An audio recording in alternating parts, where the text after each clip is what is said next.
4 बताए थे, उसमें मैंने आपको नगरीय स्थानीय स्वशासन का परिचय बता रखा है। उसे हम दोबारा सुनते हैं।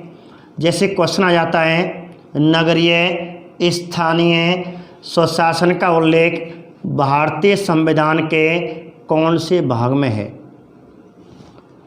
तो आपको ऑप्शन में 4 भाग मिलेंगे। हम जानते हैं भारतीय संविधान में कुल 22 भाग हैं, और जब नगरीय स्थानीय स्वशासन पूछे तो भाग 9 का माना जाएगा, क्योंकि भाग 9 में पंचायत राज है, भाग 9 का में नगरीय स्थानीय स्वशासन है। अब आगे पूछे, नगरीय स्थानीय स्वशासन का उल्लेख भारतीय संविधान के कौन से अनुच्छेद में है या कहाँ से कहाँ तक है? तो अनुच्छेद 243 पी से जेड जी तक। क्वेश्चन आ जाए, नगरीय स्थानीय स्वशासन का उल्लेख भारतीय संविधान में कहाँ से कहाँ तक है या कहाँ उल्लेख है? तो अनुच्छेद 243 पी से जेड जी तक, या फिर ये ऑप्शन ना मिले तो हिंदी में पूछ सकता है, अनुच्छेद 243 ता से या छ तक। ठीक है, ऑप्शन में आपको इन दोनों में से एक मिलेगा। आगे क्वेश्चन बनता है, नगरीय स्थानीय स्वशासन का उल्लेख भारतीय संविधान के किस संविधान संशोधन से है? तो संविधान संशोधन पूछेगा, संविधान संशोधन। क्वेश्चन क्या है, इनमें से किस संविधान संशोधन का संबंध नगरीय स्थानीय स्वशासन से है? तो आपको आंसर करना है 74वां संविधान संशोधन। और 74वां संविधान संशोधन मैंने आपको भाग 2 दूसरे वीडियो में दिखाया था कि 74वां संविधान संशोधन कब पारित हुआ और 74वां संविधान संशोधन कब लागू हुआ। तो बताइए, 74वां संविधान संशोधन कब पारित हुआ था? आपको 4 ऑप्शन देगा और आंसर करना है 1992। और लागू कब हुआ था? 1993। 1 जून 1993, जो पिछली वाली वीडियो में इसका पूरा डिटेल दे रखा है, वहाँ आप आपको इसको देख सकते हैं। आगे बात करते हैं कि नगरीय स्थानीय स्वशासन का संबंध किस अनुसूची से है? तो आप जानते हैं भारतीय संविधान में कुल कितनी अनुसूचियाँ हैं? भारतीय संविधान में वर्तमान में कुल 12 अनुसूचियाँ हैं। मूल संविधान में 8 थीं, बाद में 4 और जोड़ी गईं, 9वीं, 10वीं, 11वीं और 12वीं। और 12वीं का संबंध किससे है? नगरीय स्थानीय स्वशासन से। तो 12वीं अनुसूची हो गई। कहने का मतलब है 12वीं अनुसूची में नगरीय स्थानीय स्वशासन का उल्लेख है।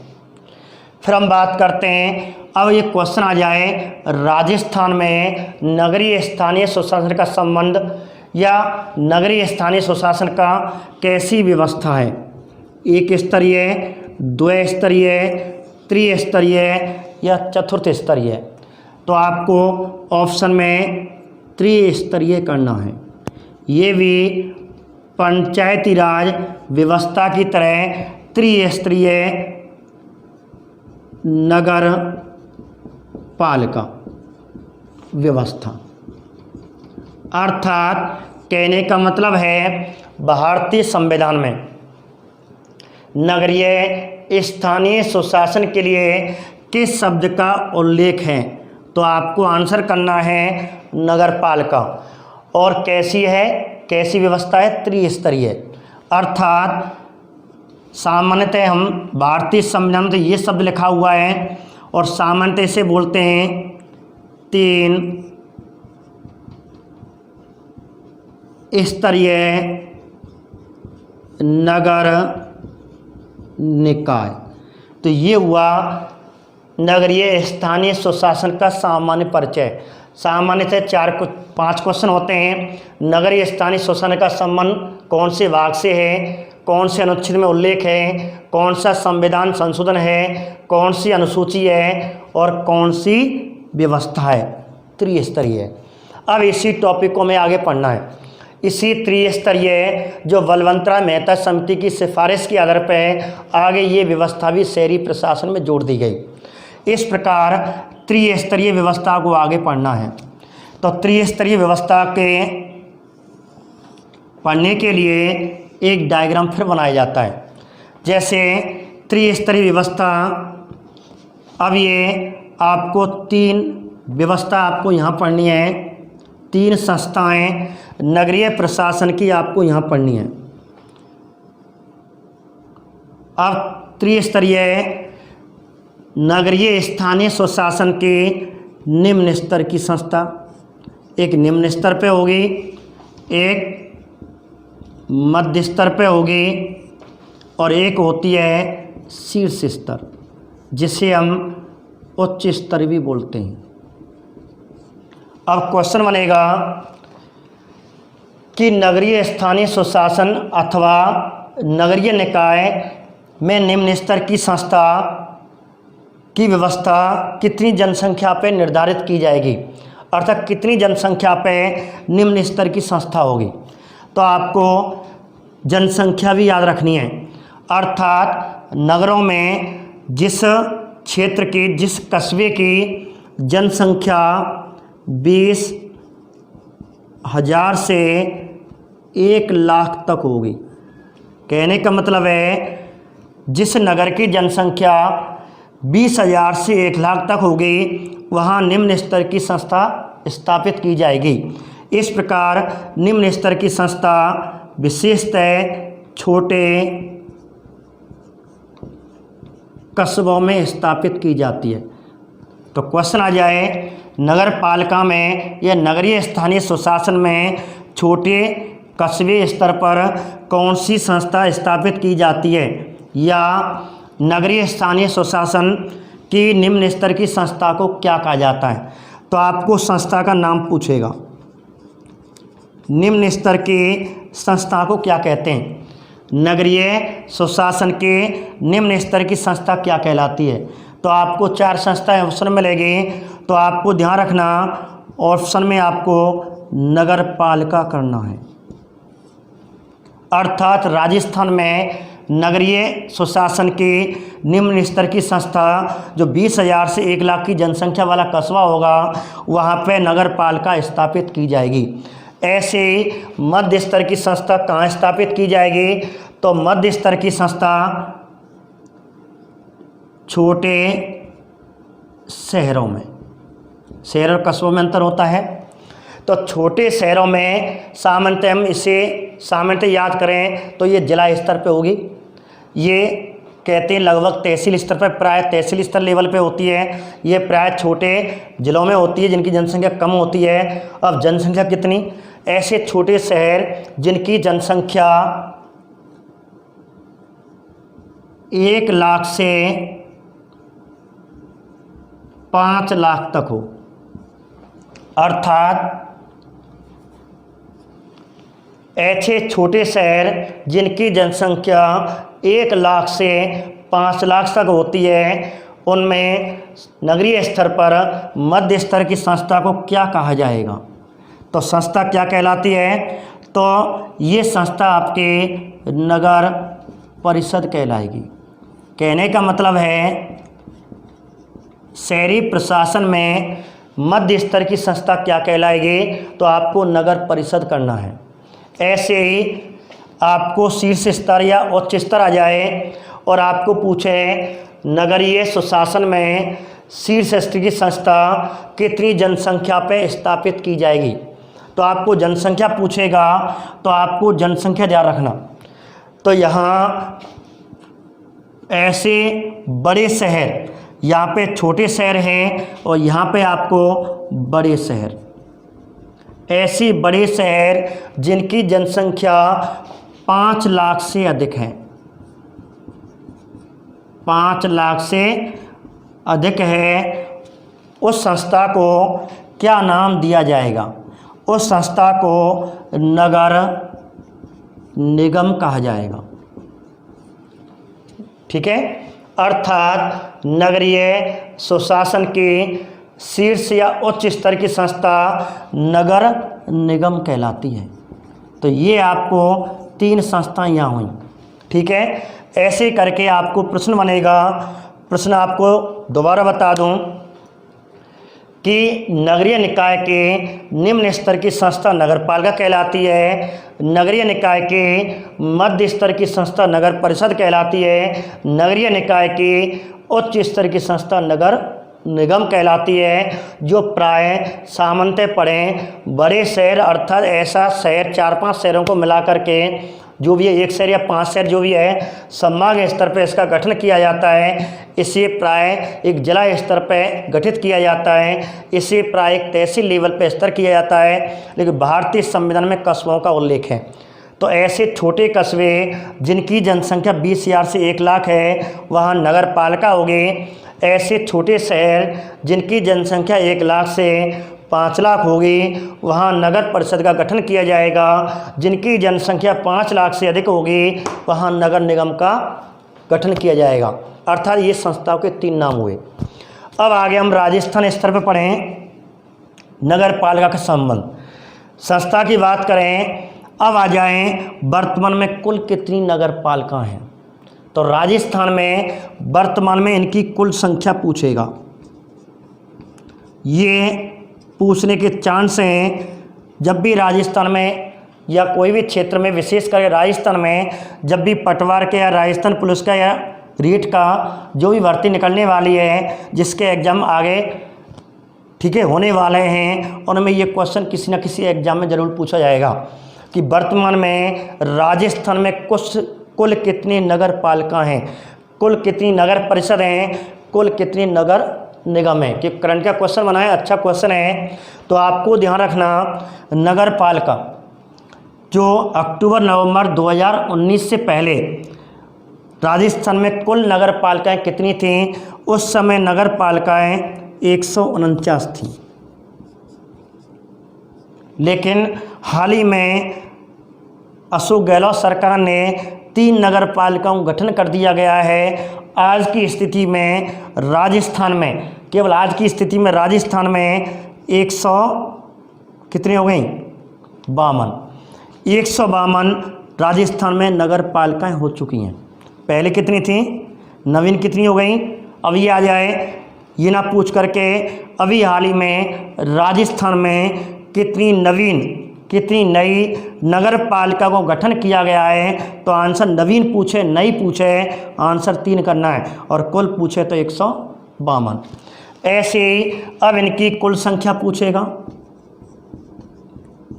इनकी कुल संख्या किनकी, नगर परिषद। तो राजस्थान में जो मध्य स्तर पे छोटे शहर अर्थात प्राय जिलों के आधार पर इसका गठन किया जाता है। तो राजस्थान में कुल कितने ज़िले हैं, 33 ज़िले हैं। तो 33 थे, लेकिन आप जानते हैं कि जयपुर शहर की जनसंख्या 5 लाख से ऊपर है, इसलिए वहाँ पे एक और नगर परिषद, वहाँ 2 नगर परिषद हैं। एकमात्र ऐसा जिला जिसमें 2 नगर परिषदों का गठन किया गया है वो केवल जयपुर है। ये कहते हैं जयपुर आपका ग्रामीण जयपुर, एक शहरी जयपुर नगर परिषद। तो ग्रामीण और शहरी में नगर परिषद बांट दी गई। इस प्रकार पहले 34 थी, अभी अशोक गहलोत ने एक भी नगर परिषद गठन नहीं किया गया है, इसलिए 34 के 34 हैं। तो वर्तमान में कोई गठित नहीं है। तो वर्तमान में नगर परिषद कुल जनसंख्या कितनी है, वो कुल संख्या कितनी है 34 है। पहले 34 ही चल रही थी, कोई भी वृद्धि नहीं की गई है। लेकिन वृद्धि कहाँ की गई है, नगर पालिकाओं में। अब आ जाओ, तो राजस्थान में वर्तमान में कुल कितने नगर निगम हैं, कुल कितने नगर निगम हैं। तो पहले अशोक गहलोत के सरकार आने से पहले इस समय राजस्थान में 7 थे वसुंधरा राजे सरकार की तरफ। जैसे ही अशोक गहलोत की नवीन सरकार आई और इसमें 3 नगर निगम, सन 2019 में 3 नगर निगमों का गठन किया गया। इस प्रकार राजस्थान में वर्तमान में 10 नगर निगम हो चुके हैं। बहुत अच्छा प्रश्न ध्यान रखना। तो राजस्थान में पहले संभाग स्तर पर 7 संभागों के आधार पर केवल 7 थीं, लेकिन नवीन नगर निगम कौन कौन से शहर में स्थापित किए गए, तो आपको ध्यान रखना 3 शहर हैं, जो 3 शहरों में नगर निगम स्थापित किए गए। नवीन नगर निगम अर्थात 8वें नंबर का, जिससे हम बात करें क्रम संख्या डाल दें 8वां, 9वां और 10वां नगर निगम कौन सा बनाया गया है। तो 8वां जयपुर, दूसरा जोधपुर और तीसरा कोटा में स्थापित किया गया है। पहले से भी नगर निगम जयपुर में, जोधपुर में, कोटा में था। सबसे पहले राजस्थान में जो नगर निगम गठित किया गया था वो जयपुर में 1992 में गठित किया गया, दूसरा जोधपुर में 1992 में गठित किया गया, 1993 में कोटा में स्थापित किया गया। लेकिन इनकी जनसंख्या बढ़ चुकी है, इसलिए अशोक गहलोत सरकार ने 3 और इन्हीं तीनों जिलों में एक और नगर निगम स्थापित कर दिया है। और इस प्रकार कहते हैं 2 जयपुर में, 2 जोधपुर में, 2 कोटा में। और इस प्रकार जनसंख्या वर्तमान में कुल संख्या की बात करें तो कुल जनसंख्या इनकी नगर निगम की कुल जो संख्या है वो 10 हो चुकी है। अब ऐसे आपको आगे बढ़ाते हैं तो आपको एक और व्यवस्था, एक और क्वेश्चन आपको यहाँ बता दिया जाता है। जैसे क्वेश्चन आ जाए कि राजस्थान में सबसे पहले नगर पालिका, सर्वप्रथम पहली नगर पालिका, राजस्थान की पहली नगर पालिका कौन सी है, तो आपको राजस्थान की पहली नगर पालिका पूछेगा। अर्थात प्रथम संस्थाओं का नाम पूछ सकता है। राजस्थान की पहली नगर निगम कौन सी है, राजस्थान की पहली नगर पालिका कौन सी है, और राजस्थान की पहली नगर परिषद कौन सी है। तो आगे इसी टॉपिक को आगे बढ़ाते हैं। तो नगर पालिका बात कर रहे हैं प्रथम नगर पालिका की, अर्थात प्रथम संस्था। कहने का मतलब है हम यहाँ नगर पालिका पढ़ने जा रहे हैं, जो चल रहा है अपना टॉपिक। अब क्वेश्चन क्या पूछेगा कि राजस्थान की प्रथम नगर पालिका कौन सी थी, या राजस्थान में सबसे पहले नगर पालिका का गठन कहाँ किया गया, तो आपको ये क्वेश्चन पूछ सकता है। तो आपको ध्यान रखना माउंट आबू अर्थात सिरोही में। सिरोही ऐसा पहला जिला था, माउंट आबू ऐसा पहला स्थान है, यहाँ सबसे पहले नगर पालिका अर्थात राजस्थान में सबसे पहले नगर निकाय माउंट आबू में आया था, सिरोही जिले में आई थी। तो माउंट आबू में 1864 ईस्वी में, तो 1864 ईस्वी में राजस्थान में पहली नगर निकाय नगर पालिका थी और उसका गठन माउंट आबू में हुआ था। ऐसे पूछे राजस्थान में पहली नगर परिषद का गठन कहाँ हुआ, तो राजस्थान में पहली नगर परिषद गठन कहाँ हुआ, ऐसे आपको पूछेगा। तो इसकी प्रथम संस्था बताइए। प्रथम संस्था अर्थात राजस्थान में सबसे पहले नगर परिषद का गठन कहाँ किया गया था, तो आपको 4 जिले देगा, आपको ध्यान रखना है। आंसर होगा इसका अजमेर। राजस्थान में सबसे पहले अजमेर में नगर परिषद का गठन किया गया था। यदि समय पूछे 1959 ईस्वी में, 1959 ईस्वी में राजस्थान में सबसे पहले अजमेर ज़िले में नगर परिषद गठन किया गया था। ऐसे क्वेश्चन आ जाए नगर निगम, नगर निगम राजस्थान में सबसे पहले या राजस्थान की पहली नगर निगम कौन सी है, तो आपको प्रथम पूछे राजस्थान की प्रथम नगर निगम संस्था की स्थापना कहाँ की गई थी और कब की गई थी, तो राजस्थान में सबसे पहले जयपुर में 1992 में, और कुछ दिनों के बाद इसी साल 1992 में जोधपुर में स्थापित की गई थी, 1993 में कोटा में स्थापित, पुनः नवीन तीनों जिलों में स्थापित कर दिए। इस प्रकार इनकी संख्या 7 और 3 10 अर्थात 3 नवीन और 7 पुरानी, वर्तमान में 10 नगर निगम हैं। राजस्थान में पुरानी गाइडों में 7 दे रखा होगा, लेकिन आपको ध्यान रखना अपडेट करंट आपको पढ़ना है। अक्टूबर नवंबर 2019 के तहत। और इस प्रकार अशोक गहलोत ने 3 और नए निगमों की स्थापना की है। और तीनों शहर हैं आपका जयपुर जिला, जोधपुर जिला और कोटा जिला, जिसमें इनकी संस्थाओं की स्थापना की है। इस प्रकार राजस्थान की पहली नगर पालिका माउंट आबू, राजस्थान की पहली नगर परिषद अजमेर, राजस्थान की पहली नगर निगम जयपुर में। ठीक है, अब आगे बात करते हैं। अब हमने यहाँ संस्था की बात की, कुल संख्या बात की, प्रथम संस्था की बात की। अब आगे जो बात करने वाले हैं, अब वह क्वेश्चन बनता है कि नगर पालिका का मुखिया या नगर पालिका का अध्यक्ष क्या कहलाएगा। ठीक है, ऐसे नगर परिषद का अध्यक्ष क्या कहलाएगा। अगला क्वेश्चन बनेगा नगर निगम का अध्यक्ष क्या कहलाए। ये तीनों टॉपिक हमारे पढ़ रहे हैं, 3 क्वेश्चन हो गए।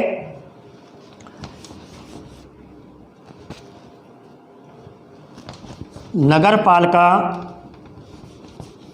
का अध्यक्ष क्या कहलाएगा, नगर परिषद का अध्यक्ष क्या कहलाएगा और नगर निगम का अध्यक्ष क्या कहलाएगा। ये क्वेश्चन हमारे 3 प्रश्न यहाँ बनते हैं। देखिए अब तो नगर पालिका का अध्यक्ष क्या कहलाता है।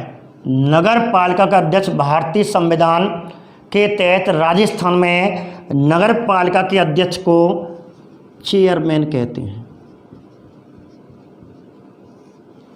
यदि ऑप्शन में चेयरमैन भी दे रखा हो और अध्यक्ष भी दे रखा हो, ऐसी स्थिति में आपको क्या करना है। क्वेश्चन क्या होगा, राजस्थान में, केवल राजस्थान के संदर्भ में, राजस्थान में नगर पालिका का अध्यक्ष क्या कहलाता है, तो आपको या मुखिया क्या कहलाता है, और ऑप्शन में आपको दोनों हों तो आपको आंसर चेयरमैन करना है। यदि ऑप्शन में चेयरमैन नहीं है फिर आपको अध्यक्ष करना है। ठीक है, ध्यान रखना, भारतीय संविधान के तहत राजस्थान में, राजस्थान के संदर्भ पढ़ रहे हैं, राजस्थान में नगर पालिका के अध्यक्ष को या मुखिया को चेयरमैन कहते हैं। ऐसे नगर परिषद के अध्यक्ष को क्या कहा जाता है, तो नगर परिषद के अध्यक्ष को सभापति कहा जाता है। ऐसे नगर निगम के अध्यक्ष को क्या कहते हैं, तो नगर निगम के अध्यक्ष को महापौर कहा जाता है। इंग्लिश में इसे मेयर कहते हैं। ठीक है, तो आगे ऐसे आपके 3 प्रश्न बने। नगर पालिका का मुखिया चेयरमैन, नगर परिषद का मुखिया सभापति और नगर निगम का मुखिया क्या कहलाएगा, महापौर। अब आगे बात करते हैं अध्यक्ष के बाद उपाध्यक्ष का। तो इतना क्वेश्चन नहीं पूछा जाएगा, तब भी हम थोड़ा सा आपको बता देते हैं कि उपाध्यक्ष क्या कहेंगे, और विशेष करके सदस्य के बारे में पूछेगा।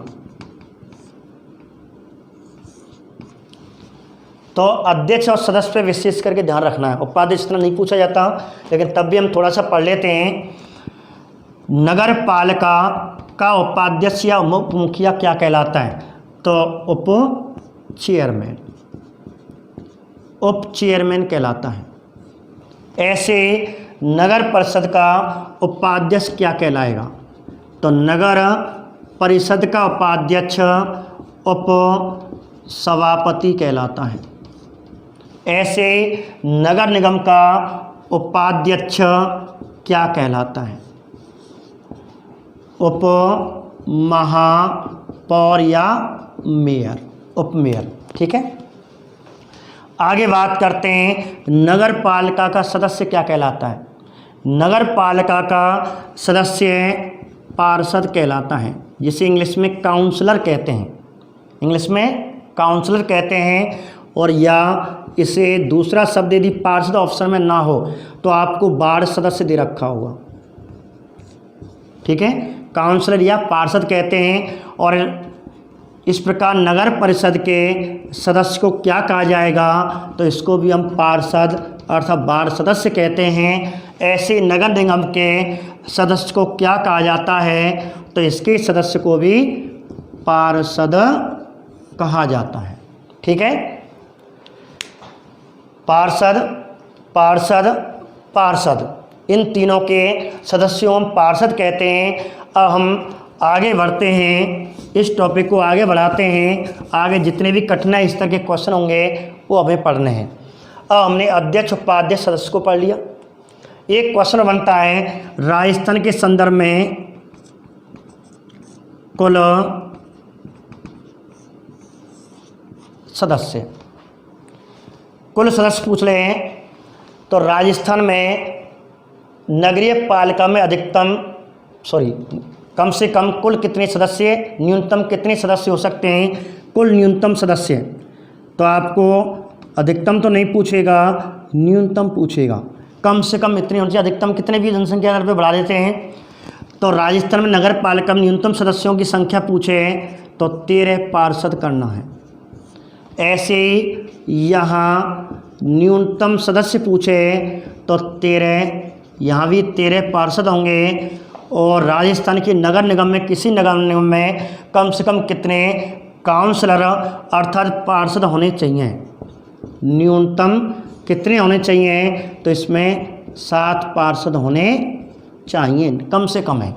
तो ये आपको न्यूनतम याद रखना है और अधिकतम आपको कभी नहीं पूछेगा। तो न्यूनतम नगर पालिका में 13 पार्षद, नगर परिषद में न्यूनतम 13 पार्षद, नगर निगम में न्यूनतम 7 पार्षद होने आवश्यक है। अब एक और आपको क्वेश्चन और आपको एक बता दूं, जैसे क्वेश्चन आ जाए आपको नोट यहाँ बता देता हूँ। वर्तमान में राजस्थान में कुल नगर निकाय कितने हैं। अब ये क्वेश्चन पूछ लिया, जैसे वर्तमान में नगर पालिका कितनी है, अभी हमने पढ़ा, ठीक है, 152 पढ़ा। अब ऐसे क्वेश्चन आ जाए राजस्थान में नगर परिषद कुल कितनी है, हमने पढ़ा। तो नगर परिषद इस समय 34 हैं। राजस्थान में कुल नगर निगम कितने हैं, इस समय कुल नगर निगम 10 हैं। लेकिन अब ये पूछ रहा है वर्तमान में राजस्थान कुल कितने नगर निकाय हैं। तो ऐसी स्थिति में आपको इन तीनों को जोड़ना है कि नगर पालिका कुल कितनी है। तो आप जानते हैं नगर पालिका इस समय 152 हो चुकी हैं, नगर परिषद कितने हैं, 34 हैं, और नगर निगम 10 हो चुके हैं। ऐसी स्थिति में इनकी संख्या कुल कितनी हो चुकी है। तो ऐसी स्थिति में वर्तमान में इनकी संख्या, तो आप जानते हैं यदि हम इन्हें जोड़ेंगे तो ये 196। तो वर्तमान में 196 कुल नगर निकाय पूछेगा, नगर पालिका नगर परिषद अर्थात तीनों को जोड़ना है। तो इस प्रकार 152, 34 और 10 और ये हुए 196। तो ये मैंने आपको नोट एक और बता दिया। क्वेश्चन आपको अपडेट है, करंट है, ध्यान रखना। तो पुरानी किताब में 190 दे रखा होगा या 193 दे रखा होगा, तो आपको 196 करना है आज की स्थिति में। अब आगे बात करते हैं। अब अध्यक्ष, उपाध्यक्ष और सदस्य, इन तीनों की बात करते हैं कि अध्यक्ष का चुनाव कैसे होता है। अब बात करते हैं चुनाव की, अर्थात ये कैसे जीतते हैं, इनका चयन कैसे होता है, इनका निर्वाचन कैसे होता है। तो विशेष करके आपको एक शब्द ध्यान रखना है। शब्द क्या ध्यान रखना है, क्वेश्चन आ जाए ग्रामीण आ जाए या शहरी आ जाए, ग्रामीण या शहरी आ जाए, और इन सब अध्यक्ष हो, उपाध्यक्ष हो या सदस्य हो, पंचायत राज में हो या नगर पालिका में हो, तो इन सब के अध्यक्ष उपाध्यक्ष सदस्य का जो चुनाव होता है वो निर्वाचित शब्द आता है। सभी निर्वाचित होते हैं या प्रत्यक्ष होते हैं या अप्रत्यक्ष होते हैं। तो ऐसे हम तो सब निर्वाचित होंगे। विशेष करके आपको एक निर्वाचन है, निर्वाचित शब्द आपको ध्यान रखना है। अब क्वेश्चन पूछ लिया जाए कि चेयरमैन का निर्वाचन कैसे होगा, या क्वेश्चन पूछ लिया जाए उप चेयरमैन का चयन या निर्वाचन कैसे किया जाए, या पार्षद का निर्वाचन कैसे होता है। तो ध्यान रखना आपके तीनों के पार्षद, नगर परिषद के, नगर निगम के, नगर पालिका के, सभी के जो पार्षद हैं, आपके सभी के जो पार्षद हैं उनका चुनाव सीधी जनता करती है। नगर पालिका, नगर परिषद, नगर निगम के पार्षदों का चयन सीधी जनता, ठीक है। तो चुनाव राजस्थान में भी नगरीय निकाय के चुनाव नहीं हुए हैं, तो आप देखोगे कि वहाँ पार्षद जो हमारे वार्ड मेंबर खड़े होंगे, पार्षद खड़े होंगे, काउंसिल खड़े होंगे, हम स्वयं वोट डालेंगे, अपने हाथों से वोट डालेंगे। इसलिए इसका चुनाव प्रत्यक्ष होता है, डायरेक्ट होता है, इसलिए आंसर आएगा प्रत्यक्ष निर्वाचन, ठीक है। ऐसे उप चेयरमैन जैसे पार्षदों का चुनाव हो जाएगा, ये विजेता हो जाएंगे, ये अपनों में से एक चेयरमैन और एक उप चेयरमैन का चुनाव कर लेते हैं, चयन कर लेते हैं। इस प्रकार एक चेयरमैन, एक उप चेयरमैन का 5 वर्ष के लिए निर्वाचन कर लिया जाएगा। इसलिए ये दोनों आपको ध्यान रखना, जनता डायरेक्ट वोट नहीं देती, इनको वोट कौन देते हैं? पार्षद देते हैं। इस प्रकार जनता की जो प्रतिनिधि पार्षद हैं, इनको वोट देंगे तो ये अप्रत्यक्ष निर्वाचन कहलाएंगे। तो दोनों अप्रत्यक्ष निर्वाचित होंगे, ठीक है। तो ये कैसे हो गए? चेयरमैन, उप चेयरमैन का चुनाव में भाग कौन लेगा? पार्षद लेंगे, और पार्षद के चुनाव में भाग कौन लेगी? जनता लेगी। जब जनता सीधी भाग लेती है उनके लिए प्रत्यक्ष होता है, जब जनता के प्रतिनिधि भाग लेते हैं तो उससे अप्रत्यक्ष होता है। इस प्रकार पार्षद का चुनाव प्रत्यक्ष हो गया। ऐसे ही बात करते हैं तीनों की, कि सभापति का चयन या सभापति कैसे जीत के आता है, उपसभापति कैसे जीत के आता है। तो मैंने बताया था भी, जनता पार्षदों को चुनेगी और पार्षद, इस प्रकार पार्षद क्या होगा? प्रत्यक्ष निर्वाचित होगा, और जीते हुए पार्षद किसके चुनाव में भाग लेंगे?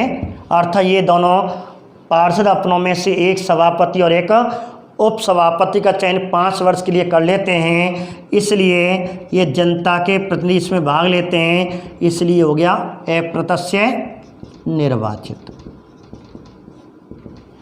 अर्थात सभापति का चुनाव अप्रत्यक्ष होता है, उप सभापति का चुनाव अप्रत्यक्ष होता है, और पार्षद चुनाव प्रत्यक्ष होता है। आगे बात करते हैं नगर निगम। तो नगर निगम के अध्यक्ष का चुनाव अर्थात महापौर का चुनाव कैसे होता है? ऐसे ही उप महापौर। तो वही तरीका है कि नगर निगम में जितने पार्षद होंगे, जीते हुए पार्षद, इनको आपस में वोट डालते हैं, जनता पार्षद चुनाती है, इसलिए प्रत्यक्ष निर्वाचित होते हैं। और इस प्रकार जनता के ये प्रतिनिधि और किन्हें वोट देते हैं? महापौर। अर्थात पार्षदों में से ही एक उपमहापौर और एक महापौर का निर्वाचन कर लिया जाता है, इसलिए जनता इसमें डायरेक्ट भाग नहीं लेती, जनता के प्रतिनिधि भाग लेते हैं, इसलिए अप्रत्यक्ष निर्वाचित कहलाता है। तो ये दोनों पद अप्रत्यक्ष निर्वाचित हुए और पार्षद प्रत्यक्ष निर्वाचित। कहने का मतलब है नगरीय निकाय में अध्यक्ष, उपाध्यक्ष सभी अप्रत्यक्ष निर्वाचन द्वारा विजय होते हैं, जबकि नगरीय निकाय की तीनों संस्थाओं के जो सदस्य होते हैं, पार्षद होते हैं, उन्हें जनता सीधी वोट देती है, तो जनता के द्वारा प्रत्यक्ष निर्वाचित होते हैं। आपको एक बात ध्यान रखना, अप्रत्यक्ष को परोक्ष भी कहते हैं। पेपर में अप्रत्यक्ष ना हो तो आपको परोक्ष शब्द दे रखा होगा, इन्हें परोक्ष भी कहा जाता है। तो परोक्ष विधि द्वारा, ये प्रत्यक्ष विधि द्वारा, ये दोनों परोक्ष विधि द्वारा, ये प्रत्यक्ष विधि द्वारा, ये परोक्ष विधि द्वारा, ये प्रत्यक्ष विधि द्वारा। आगे बात करते हैं। चुनाव हो गया।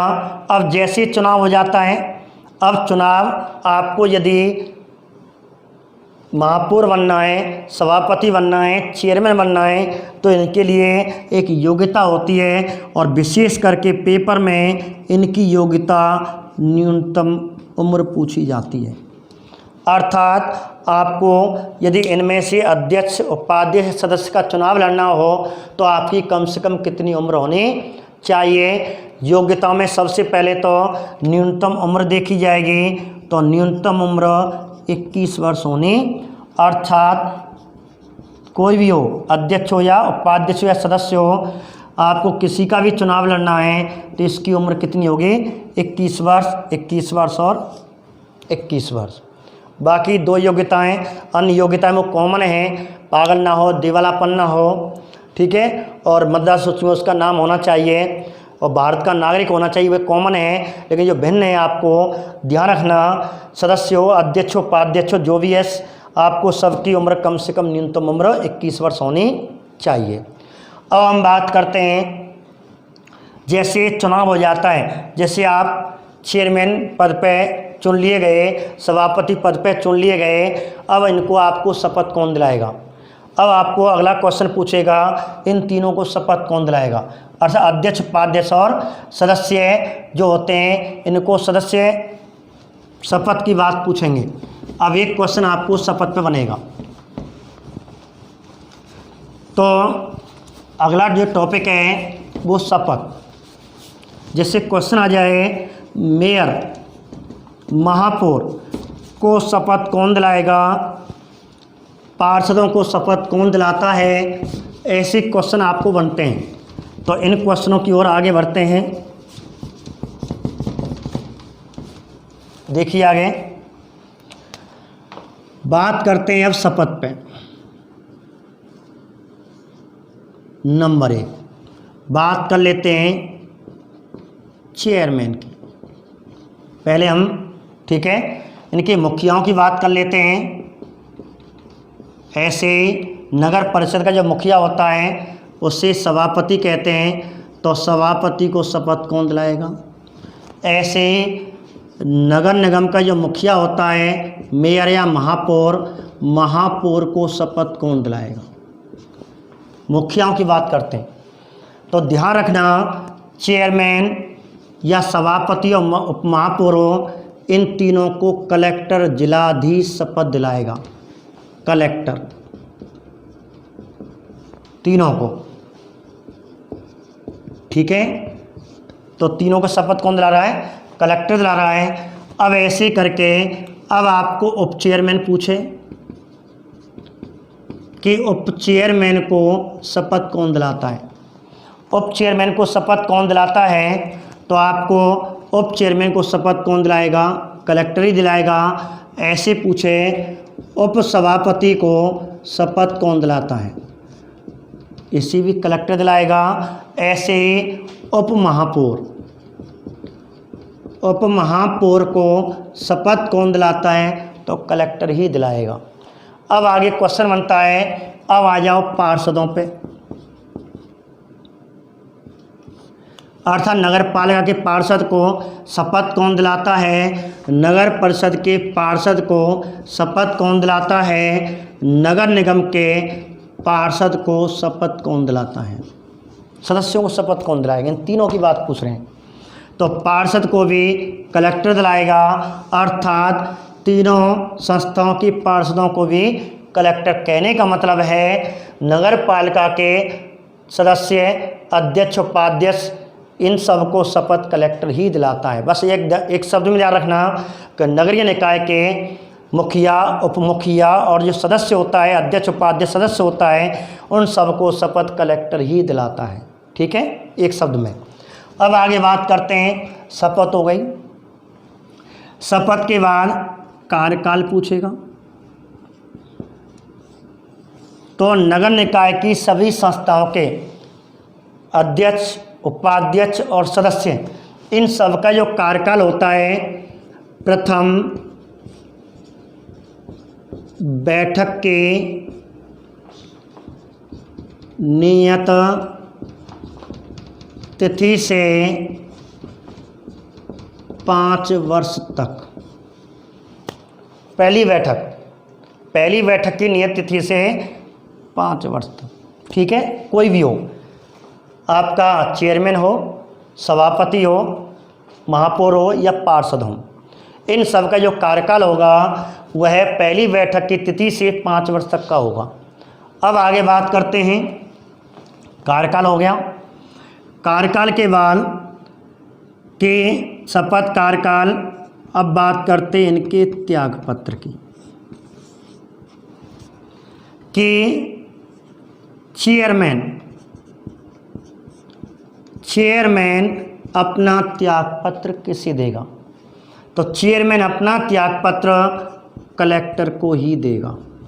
ऐसे ही उप चेयरमैन अपना त्यागपत्र किसे देगा? कलेक्टर को ही देगा।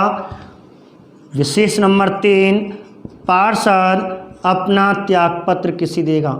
कहने का मतलब है जो शपथ दिलाता है प्राय अधिकतर भारतीय संविधान लिखा हुआ है, जो शपथ दिलाता है प्राय उसी को त्यागपत्र दिया जाता है, कुछ अपवादों को छोड़ के। तो इस प्रकार शपथ भी कलेक्टर ने दिलाई, त्यागपत्र भी कलेक्टर को दे रहे हैं। अब बात करते हैं नगर परिषद के संस्था के सदस्यों की, अध्यक्ष की, उपाध्यक्ष की। अर्थात सभापति को शपथ कौन दिलाता था? कलेक्टर ने दिलाया, और ये त्यागपत्र भी किसको देगा? किसको देगा? कलेक्टर को। ठीक है। नंबर 2, उपसभापति अपना त्यागपत्र अर्थात ये भी कलेक्टर दिलाएगा। ऐसे पार्षद अपना त्यागपत्र किसे देगा? कलेक्टर को ही देगा। कहने का मतलब है चेयरमैन, उप चेयरमैन, पार्षद तीनों कलेक्टर को त्यागपत्र देते हैं। सभापति, उपसभापति और पार्षद तीनों कलेक्टर को त्यागपत्र देते हैं। अब बात करते हैं महापौर की, कि महापौर अपना त्यागपत्र किसे देगा? ऐसे उप महापौर अपना त्यागपत्र किसे देगा? नंबर 3, पार्षद। ठीक है, आई समझ में? आगे बात करते हैं महापौर, उप महापौर, पार्षद किसे त्यागपत्र देगा? तो किसको त्यागपत्र दे रहा है? तो आपको महापौर ध्यान रखना, महापौर अपना त्यागपत्र कलेक्टर को नहीं देगा। एक राजस्थान में प्राय सभी राज्यों में संभागीय व्यवस्था होती है। तो संभागीय व्यवस्था कुछ जिलों को गठित करके, 4-5 जिले या 5 जो भी जिले हैं, 2 या 2 से अधिक जिलों को गठित करके एक संभागीय व्यवस्था होती है, और उसके ऊपर एक और वरिष्ठ कलेक्टर को बैठा दिया जाता है। इस प्रकार महापौर, तो महापौर जो अपना त्यागपत्र है वो संभागीय आयुक्त को देगा, जो वरिष्ठ IAS कलेक्टर लेवल का प्रशासनिक अधिकारी होता है। एक अधीनस्थ प्रशासनिक अधिकारी होता है जो IAS स्तर का अधिकारी होता है, ये उसको त्यागपत्र देगा। लेकिन उप महापौर और पार्षद अपना त्यागपत्र कलेक्टर को ही देंगे। केवल किसे छोड़ के? बस ये आपका टॉपिक खत्म होने वाला है। और इस प्रकार उप महापौर त्यागपत्र कलेक्टर को देगा, महापौर त्यागपत्र अपना संभागीय आयुक्त को देगा। अब थोड़ा सा एक और 2 टॉपिक और हैं, 2 क्वेश्चन बढ़ा देते हैं 2 टॉपिकों में। एक क्वेश्चन आ जाए प्रशासनिक अधिकारी, ये अच्छा क्वेश्चन है, ध्यान रखना। नगरीय निकाय का संबंध एक टॉपिक आता है प्रशासनिक अधिकारी, ये भी पूछा जाता है कि नगर पालिका का प्रशासनिक अधिकारी अर्थात एक गवर्नमेंट अधिकारी होता है। ये राजनेता होते हैं, सब सदस्य, अध्यक्ष, उपाध्यक्ष सब राजनेता होते हैं। लेकिन एक प्रशासनिक अधिकारी गवर्नमेंट की तरफ से एक सरकारी अधिकारी होता है, जो लिखा पढ़ी करता है, उन पर ध्यान देता है और प्रारूप तैयार करता, नीति बनाता है, तो उसे प्रशासनिक अधिकारी कहते हैं। इस प्रकार नगर पालिका का प्रशासनिक अधिकारी कौन होता है? तो आपको हिंदी में ही पूछेगा, अधिकतर हिंदी में ही शब्द आते हैं, अधिशासी अधिकारी। अधिशासी अधिकारी होता है जिसे इंग्लिश में ईओ बोलते हैं, एक्जीक्यूटिव ऑफिसर, ईओ, जो लगभग RAS स्तर का अधिकारी या RTS स्तर का अधिकारी होता है। तो RAS स्तर का अधिकारी होता है एक्जीक्यूटिव ऑफिसर, जिसे अधिशासी अधिकारी कहते हैं, और ये कहाँ बैठता है? नगर पालिका में आके नीति बनाता है। अब आगे बात करते हैं कि नगर परिषद का प्रशासनिक अधिकारी क्या कहलाता है? नगर परिषद का प्रशासनिक अधिकारी क्या कहलाता है? तो आपको ध्यान रखना, या तो शब्द होगा नगर, जैसे नगर परिषद है तो आपको परिषद आयुक्त लिखा होगा, अधिकतर है या तो आयुक्त दे रखा होगा या परिषद आयुक्त दे रखा होगा। यदि नहीं दे रखा है तो आपको CEO जो जिला परिषद का प्रशासनिक अधिकारी पद है, बिल्कुल ऐसा ही पद जिससे भी एग्जीक्यूटिव, ठीक है, chief justice, chief executive officer, परिषद आयुक्त, मुख्य कार्यकारी अधिकारी और परिषद आयुक्त IAS स्तर का अधिकारी होता है, अर्थात इसे भी परिषद आयुक्त कहते हैं। और इसका प्रशासनिक अधिकारी क्या कहलाएगा, अर्थात नगर निगम का प्रशासनिक अधिकारी क्या कहलाता है, तो आपको यहाँ पे निगम आयुक्त, जिसे कमिश्नर भी कहा गया है, इंग्लिश शब्द है कमिश्नर, इसके लिए कमिश्नर शब्द है, इसके लिए आयुक्त शब्द है, दोनों के लिए आयुक्त शब्द हैं, लेकिन थोड़ा सा अंतर करेगा। तो परिषद आयुक्त और निगम आयुक्त ये भी IAS स्तर का होता है, एक ही जैसे पद होते हैं, जो वरिष्ठ होता है इससे सीनियर होता है, और इस प्रकार ये प्रशासनिक अधिकारी हुए। मात्र एक टॉपिक और रह गया है कि जैसे क्वेश्चन आ जाए, नगर पालिका न्यूनतम बैठक कम से कम कितनी बैठक होनी चाहिए एक माह में, एक माह में, लास्ट टॉपिक है। जैसे क्वेश्चन पूछ रहे हैं नगर पालिका में न्यूनतम कुल कितनी बैठक होना अनिवार्य है एक माह में, एक माह में अर्थात प्रति माह कितनी बैठक होना आवश्यक है, 1 बैठक, 2 बैठक, 3 बैठक, 4 बैठक। तो आपको ध्यान रखना 2 बार, प्रति माह में 2 बार बैठक। ऐसे इनकी पूछ ले कि नगर परिषद में 1 माह में कितनी बैठक होना अनिवार्य है, तो इसका भी आंसर 2 बार है। ऐसे कुल बैठक कम से कम 1 माह में कितनी होनी चाहिए, आपको पेपर में पूछा जाए तो ध्यान रखना यहाँ भी 1 माह में 2 बार। और बैठक शुरू करने के लिए एक क्वेश्चन आता है, लास्ट टॉपिक, लास्ट शब्द है गणपूर्ति, कोरम पूर्ति, ठीक है। तो कोरम पूर्ति कम से कम कोई भी बैठक या संस्था की बैठक चलाने के लिए कुल जितने सदस्य होते हैं, जैसे मैंने 13 सदस्य इसके बताए थे, नगर